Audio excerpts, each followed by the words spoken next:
Minsan, sa madalas na pagkakarapa, ay natututo tayong maging mapagmasid at mas masakit malaman ang katotohanan kung sino mga pinagkakatiwalaan natin ang siya pang mismong mga batong kinararapaan natin. Madalas, nabubulagan tayo. Akala natin lahat ng nasa loob ng sirkulong kasama natin ay totoo. Minsan, mismong pagkatao natin, limot natin. Pagkat 100% ng buhay natin ay sa iba'y pinagkakatiwala. Limot mo na maging ang iyong sarili, maging ang iyong kaugnayan sa Diyos. Maging ng mga pangarap mo'y nanatiling pangarap na lamang. Limot mo lahat, makasunod lang sa kung ano ang itinakdang guhit na gagalawan mo.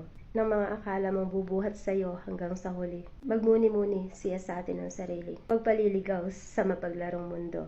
Tandaan mo kapag Diyos ang inuna mo ay hindi ka mauubusan ng mga dumadaos-dos na pagpapala. Huwag mong iwawaglit kailanman sa buhay mo ang isang tapat na Diyos dahil walang makakatapat sa kanyang katapatan.